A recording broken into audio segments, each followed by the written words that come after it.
Oh, bother. Alright bro, hold the phone, hold the presses. Cause a new season of Invincible just dropped last night and this is fire. So without further ado, here is Invincible Season 2, Episode 1, A Lesson for Your Next Life. So right from the get-go, it starts off with hands being thrown. Invincible is fighting the Immortal, which is pretty much the bootleg-ass Wolverine or some shit. So Omni-Man pulls up on them mad unbothered like, ugh, this trash-ass dude again. And Immortal pulls up on him and literally gets folded like a chair at the beach. So Mark and Omni-Man are talking mad hyped about the Viltrum Empire that's on their way to eradicate the rest of Earth. Now if you're confused right now, good, because we know Mark and Omni-Man disagreed about this last season and literally got into a fight over it, almost to the death. So what the f is good with Mark right now? So it cuts to this dude Angstrom and he leads us to an underground bunker where we see the Guardians of the Globe, basically the fake ass Justice League. But Robot is like, yo, what's the deal? And Sterling is like, damn, my bad, I just got distracted because you really look like Quasimodo mixed with Krang from Ninja Turtles. Ugly, my fault. But as he whips out, hey yo, pause, that sounded crazy. Whips out? Anyway, brings some fake ass kryptonite out, but just as he does that, Omni-Man and Invincible Kool-Aid Man crash to join and get to squabbling with everybody. So Robot loads up the carbon with the null energy they were just gassing and tries to hit him with the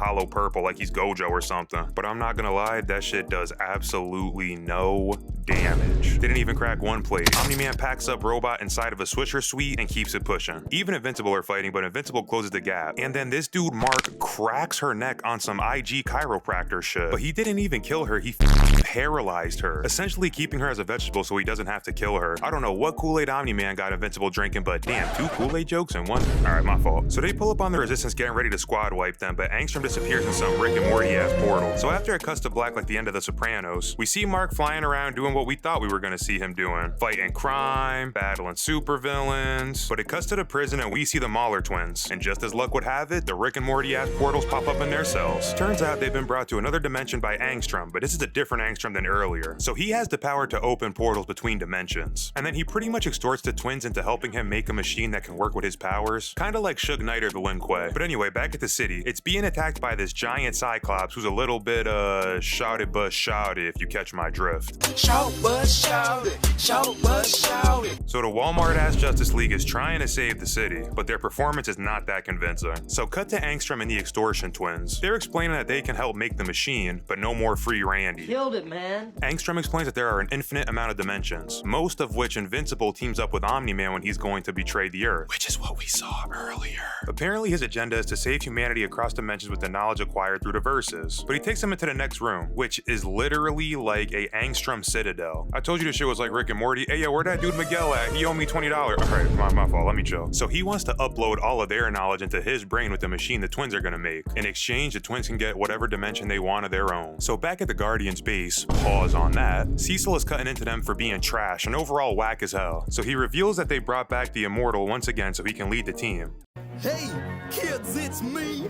I bet you thought that I was dead. And they add this dude Bulletproof too. So Rex tries to check his temperature like, oh, so what exactly do you do with them weak ass cornrows? And this man clapped back right away like, boy, I know you're not talking to me with that zesty ass name Rexplosion. Boy, I got more drip than you, I got more hoes than you, I'm more valid in these streets than you, I'm good everywhere, they brought me here because you was too trash, stop talking. Like, god damn, Rex. He straight up got marked out in front of the whole team.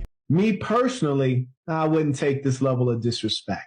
So at the school, Mark and Eve catch up and Mark's afraid of becoming like his dad or whatever. But Cecil has eyes on the twins already, but Mark says nah, put me in, coach. So they send him over to the harbor where they're conducting some weird science. The big Angstrom throws on Cerebro and gets hit with all the mines at once. Invincible barges in, but he gets jumped by a bunch of Mauler twin variants. So Lil Bro got heart, but eventually gets overpowered. Aang tells them not to pack him up, but they don't listen. He rips his helmet off and boom, the building blows up like a Cyrax fatality, incinerating everybody except Mark because he's, you know, invincible. So the homies pull up to do absolutely nothing and pat Mark on the back. Later that night on his stroll home, the Immortal finds Mark. Tells him he's got his eyes on him because he doesn't trust his father. Back at the harbor, turns out one of the Maulers survived, as well as Angstrom, who now looks like Bobbity. Nah, who does he look like? But he got his brain all fucked up and he's crashing out because all his memories keep colliding. And in that instance, he declares that he will not stop until he kills Invincible.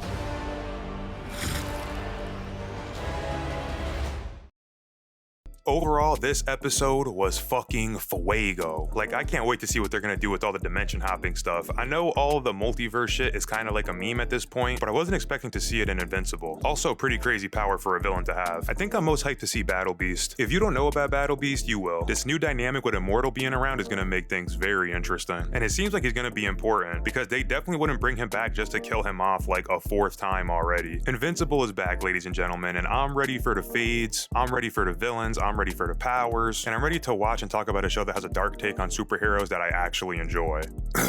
But yeah, these drop one at a time, and they got a mid-season finale, so that's probably the next time we'll talk about this. But trust me, you'll want to keep watching in the meantime. This is most definitely one of the best shows on TV, easily. That's pretty much what I got for today. If you made it this far, thank you for watching. Don't forget to like the video and subscribe to the channel, and I'll see you in the next one. Dookie TV, signing off.